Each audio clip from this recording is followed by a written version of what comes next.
जब वो पंच की इतना ताकत नहीं है तो वो विधायक बनकर क्या करेंगे। लेकिन अब ये दोबारा चढ़ने वाले नहीं है, क्योंकि इनके विधायक खुद कहते हैं कि मेरे पास तो पंच इतना मतलब पावर नहीं है, शक्ति नहीं है। मुझे चुना गया है, मैं आने वाला समय में खड़े उतरूंगा और भारतीय जनता पार्टी का प्रचल झंडा चित्रकूट विधानसभा में लहराएगा। इन्होंने जो वादे किए थे, एक भी वादा इन्होंने पूरा नहीं किया है। जिस तरीके से यहाँ पे छल, अत्याचार, लूट, भ्रष्टाचार चरम पे पहुँच गया था इन 5 सालों में।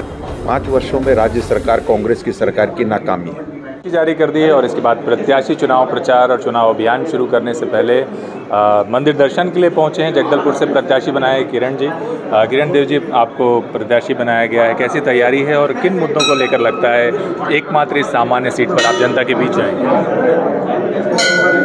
भारतीय जनता पार्टी के आज इस बस्तर जिले के सभी चारों प्रत्याशी और विधिवत घोषणा के बाद माई दंतेश्वरी के महाकाली माता, महालक्ष्मी माता के आशीर्वाद लेकर और चुनाव की समर में हम निकले। स्वाभाविक रूप से जो 5 वर्षों में राज्य सरकार, कांग्रेस की सरकार की नाकामी है, मंदिर परिसर है इसलिए बहुत ज़्यादा उसको अगर गिनाऊं तो इन शॉर्ट जिस तरीके से यहाँ पे छल, अत्याचार, लूट, भ्रष्टाचार चरम पे पहुँच गया था इन 5 सालों में, और जिस तरीके से 15 वर्षों में भारतीय जनता पार्टी की सरकार ने विकास करके दिखाया है। मोदी जी की ये प्राथमिकता है, सबका साथ, सबका विश्वास, सबका प्रयास, और इसमें निश्चित रूप से उनकी जो योजनाएं हैं, कल्याणकारी योजनाएं, वो गांव गरीब तक पहुंच नहीं पा रही है ड्यू टू दिस कांग्रेस सरकार। जनता में असंतोष है, व्याप्त है। इन्होंने जो वादे किए थे, एक भी वादा इन्होंने पूरा नहीं किया है। तो स्वाभाविक रूप से जनता के मन में वापस कि भारतीय जनता पार्टी की सरकार ने 15 वर्षों में जो विकास काम किया है उस पर अपना विश्वास व्यक्त करने का मन बना लिया है। और मुझे विश्वास है कि भारतीय जनता पार्टी के सभी प्रत्याशी न सिर्फ बस्तर संभाग में वरन पूरे छत्तीसगढ़ में बड़ी संख्या में बहुमत से विजय श्री प्राप्त करेंगे। जी, बहुत बहुत बधाई, शुभकामनाएं आपको जी। हमारे साथ जो है इस वक्त मनीराम जी भी हैं, प्रत्याशी बनाए गए हैं। उनने 8 नए चेहरों में से एक जिन्हें पहली बार भारतीय जनता पार्टी ने अपना प्रत्याशी बनाया है। विनायक जी, क्या कहेंगे आप? ऐसी सीट पर चुनाव लड़ने जा रहे हैं जहां से भारतीय जनता पार्टी लगातार हार रही है चुनाव, तो ऐसे में क्या लगता है, ये आसान होगा मुकाबला? क्या रणनीति है आपकी?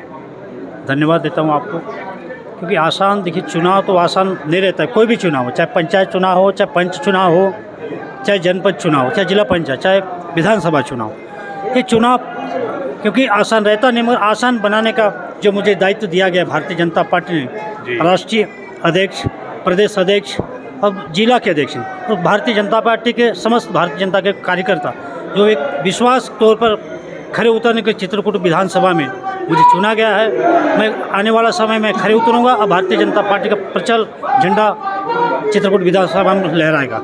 ये मेरा आशा है कि जो वहाँ का प्रदेश अध्यक्ष जो कांग्रेस के सांसद है, उनके साथ मेरा टक्कर हो या उनका निवास के उनके क्षेत्र पर टक्कर हो, मैं उनको दिखा दूंगा कि आने वाले समय में कि जनता का विश्वास है, जनता तक पहुंच के उसका सेवा करने का मौका करूँगी। ये विश्वास लेके मैं जनता तक पहुंचूंगा। जी जी।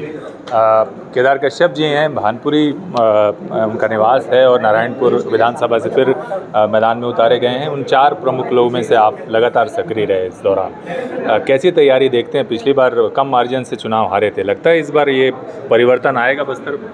देखिए, परिवर्तन की शुरुआत बस्तर से प्रारंभ हुई थी और पहले जो चरण है उस चरण में बस्तर की सीटें हैं, 20 सीटों पर बस्तर की पूरे 12 सीटें हैं।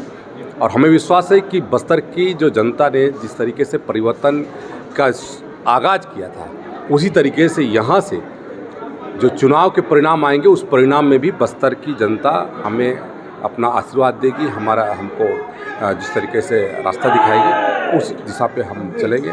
और हमें विश्वास है कि छत्तीसगढ़ में 3 तारीख को भारतीय जनता पार्टी की सरकार बनेगी। जी, नारायणपुर विधानसभा की बात करें तो क्या रणनीति है इसके लिए आपके? पिछले चुनाव में आप चुनाव हारे थे, तो इस बार कोई रणनीति बदली है आपकी? कांग्रेस ने भी अपने प्रत्याशी अभी तक घोषित नहीं किए हैं, तो इसको कैसे देखते हैं?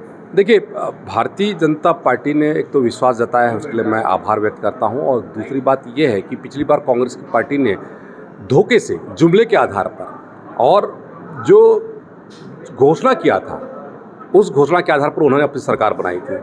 लेकिन अब ये दोबारा चढ़ने वाले नहीं है, क्योंकि इनके विधायक खुद कहते हैं कि मेरे पास तो पंच इतना मतलब पावर नहीं है, शक्ति नहीं है। ये स्थिति इनके यहाँ के विधायकों की, जब वो पंच की इतना ताकत नहीं है तो वो विधायक बनकर क्या करेंगे। तो ऐसे लोगों को तो जनता देख रही है, उनके सब संवादों को सुन रही है, और हमें विश्वास है हम जनता के बीच में जाएंगे। यहाँ की शिक्षा व्यवस्था, यहाँ की चिकित्सा व्यवस्था, यहाँ के बेरोजगारी को लेकर के, यहाँ के अधोसंरचना के निर्माण को लेकर के जो ठगने का काम किया है उसको लेकर के हम जनता के बीच में जाएंगे और जनता को बताएंगे कि कांग्रेस ने आपको किस तरीके से ठगा है, और ठगने के बाद कहती है कि हम आपके भरोसे पर खरे उतरने की कोशिश कर रहे हैं। भरोसे का सम्मेलन हो रहा है, भरोसे का कहते हैं सरकार हो रही है, भरोसे का भेंट मुलाकात हो रहा है। जब जनता ने उन पर विश्वास ही खो दिया है, जब जनता ने उनका विश्वास करना बंद कर दिया है, तो अब हर चीज़ में वो भरोसे चिपका करके आप किसका भरोसा जीतना चाहते हैं। जी, क्या धर्मांतरण मुद्दा रहेगा? नारायणपुर में काफ़ी हंगामा हुआ। देखिए, अवैध धर्मांतरण को लेकर के कल भी हमारा बयान वही था, आज भी वही बयान है। हम अपने धर्म, हम अपनी संस्कृति, हम अपने आस्था के केंद्रों के साथ में किसी भी तरीके से खिलवाड़ हमको बिल्कुल पसंद नहीं है। और कांग्रेस ने ये साबित कर दिया कि वो अवैध धर्मांतरण के पक्ष में है। उनके आईएएस, उनके आईपीएस ने लिख करके दिया कि यहाँ पर ऐसा हो रहा है, लेकिन कांग्रेस की सरकार शायद पढ़ी लिखी नहीं है, इसलिए उसको पढ़ना नहीं आता और उसके कारण से उसको एक सिरे से नकार दिया। तो ऐसे कांग्रेस में बैठे हुए लोगों को यहाँ के लोग मज़ा चखाने का काम करेंगे। मतलब चुनाव में मुद्दा रहेगा? बिल्कुल, चुनाव में मुद्दे रहेंगे, बहुत सारे मुद्दे हैं, और उन मुद्दों में के बीच में ये भी एक मुद्दा है। और हमारी संस्कृति के उसमें संरक्षण में हम लोगों को तो सामने आना ही है। मैं नेता बाद में हूँ, और समाज के प्रति मेरा जो दायित्व हो, समाज के प्रति मेरा दायित्व रहेगा। जी, अच्छा, टिकट अभी कांग्रेस ने घोषित नहीं की है? हाँ, टिकट घोषित नहीं किया है। कुछ लोगों को तो क्या नाम लग रहा है, दीपक बैज ने तो बस्तर में से 12 सीटों में से 4 सीटों को तो बड़ा ताकतवर बताया, बाकी जो 8 सीटें हैं उसको बहुत कमज़ोर बताया है। अब देखना यह है कि वो कमज़ोर लोगों को टिकट देंगे या कोई दूसरा नया प्रत्याशी लाएंगे, या फिर वही नकारे लोग फिर से वो करेंगे जिनको आप नकारा समझ रहे हैं, उनको फिर से टिकट देंगे। ये जवाब तो कहते हैं दीपक बैज बता पाएंगे। और जिस तरीके से उनके ऑफिसों में तोड़फोड़ हो रही है, जिस तरीके से झूमा झटकी हो रही है, ये शुरुआत है।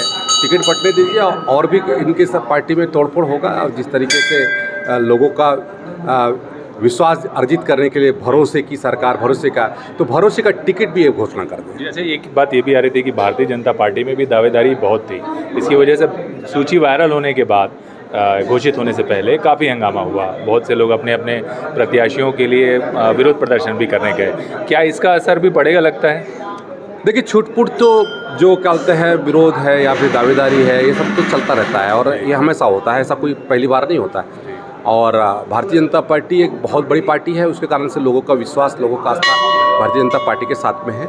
और हमारे कार्यकर्ता हैं, हमारे पदाधिकारी हैं, सबको मना लिया जाएगा और पार्टी के साथ में जोड़ करके उनका काम करेंगे, क्योंकि पार्टी से जुड़े हुए लोग। जी, बहुत बहुत धन्यवाद, शुभकामनाएं आपको केदार जी। और देख सकते हैं आपकी भारतीय जनता पार्टी के जो नेता हैं वो अपने चुनावी समर पर निकलने से पहले मंदिर पहुंचकर आशीर्वाद ले रहे हैं, और उनका ये दावा है कि बस्तर बदलाव का फिर प्रतीक बनेगा और बस्तर के ज़रिए ही दोबारा बदलाव होगा।